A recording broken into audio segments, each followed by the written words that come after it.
Alright, it is day 13 of my not masturbating. And for the first time in several days, I actually got a good night of sleep. One of the big challenges of not masturbating has been that I've been tossing and turning. I do want to say that things could be better, though. My intermittent fasting has kind of suffered. I find that I've been doing much shorter fasts, sometimes only 14 hours, sometimes less, actually. But you know what? I need to get over the hump of not masturbating once and for all, because too many times in the past I've had relationships, I've had career issues that were punctuated by my need to masturbate. Not necessarily completely ruined, but just punctuated. For example, after things really settle down, I hope to go back to the Computer Olympiad conferences in person. I'm going to do a conference online in the coming weeks, but I hope we eventually go back in person.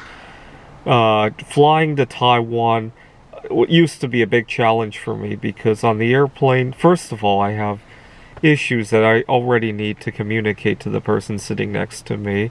I have dietary restrictions, and sometimes I have preferences with seats. I like to view stargazing events, as you guys see. So I'll switch seats with the people next to me or whatever the situation might be. And then on top of that, I'm hiding out to masturbate. One time I was in the middle of doing my business when the person next to me needed to reach for something, and it just became a big source of embarrassment. I knew he knew what I was doing, but at the same time, it was just awkward. And fortunately, we only had a few hours of that flight left, and I'll never see him again. But it sticks out as what can go wrong if I masturbate.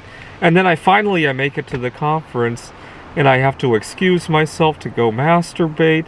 I'm hiding out in my hotel room masturbating, or better yet, staying in a hostel masturbating, and everybody knows what I'm doing. It just becomes so awkward. I hope I never have to have one of those moments again. I really do. Or at the workplace, I hide out in the bathrooms to masturbate. I hide out to masturbate when other things are going on that I really should be tending to. And it's just really awkward. Now, I wish, even though I know people knew what I was doing, I wish somebody would have stopped me, and here's why. A couple days ago, I went to the public library here in Bellevue, Washington, and I witnessed something that became a little bit of a cautionary warning for me. I used to have a binge eating problem. And I was at the library, and this person who was also Asian, I think he might have been Korean though, was quite overweight, about my age. He was eating a bag of chips, and he was just completely munching away like there was no tomorrow. Intuitively, I knew he wasn't even enjoying them. And I so badly wanted to tell him about that's how I used to behave 3 years ago, and how there's light at the end of that tunnel. But I knew we live in a society where that's really not an appropriate thing to do, right? But I wish it were. And here's why. It's not like I want to lecture him. It's because I wish people would lecture me when I had one of those moments. Because even though I might get angry and defensive at the moment, years later it becomes something that that I actually practice, and I actually am enjoying it. But instead of telling him, I answered a phone call, and as I'm talking to the person on the other end of the phone, and I'm like, gee, why is everybody in such a hurry these days? And I was hoping this guy would overhear me and understand what I was talking about. But I wanted to make sure he didn't think I was pointing it out to him. But I wish life were more slow-paced. I really do. I really do.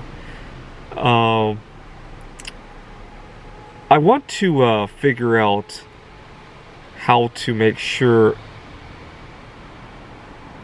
if I'm giving somebody a favor, how to make sure I get reciprocated. See, one of the problems I have at work is that oftentimes I feel like I have a friend, and I give all these favors to, and then when the crucial time comes, I feel very let down. Yesterday I was reading an article about a bully workplace where people were pressured to giving their vacation time to a coworker who needed it, and that's a big sore topic for me. I've had 2 workplaces where I've given people vacation time, and I feel very let down when the situation was turned around. I needed a helping hand. But I've learned not to.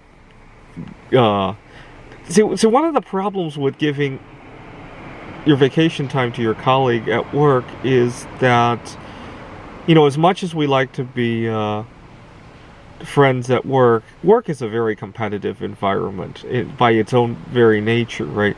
And when you give vacation time to somebody who then can balance their work-life balance, now they're using that vacation time against you, right? So it feels like a double whammy, right?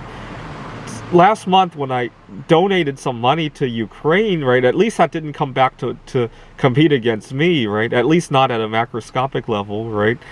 But when I give vacation time to a colleague, it actually works against me, right? And unfortunately, a lot of times people know too much about me, and it also works against me, right?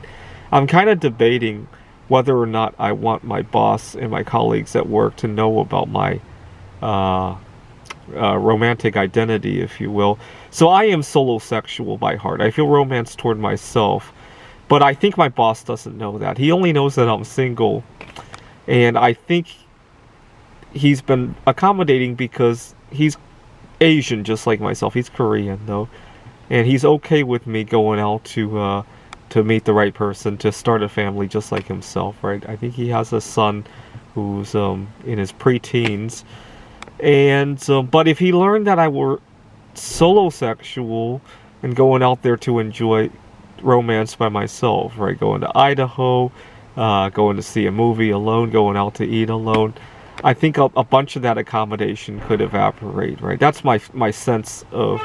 And that's a big problem I have, right? I have a hard time understanding what's going on behind the scenes, right? I had a bully boss that I just left. Well, actually, I haven't quit the job yet, but given that the hours are cut anyhow, and I'm trying to wind everything down, to give you an idea of how much I suck at understanding what's going on behind the scenes, I almost thought about trying to infiltrate because he does a lot of remote hiring, right? I thought if I created a different identity to interview for a job there, that maybe I can infiltrate a little bit and understand what's going on behind the scenes. I never actually executed the plan, but I had a plan of doing that, or have a friend interview for him and try to gain information that way.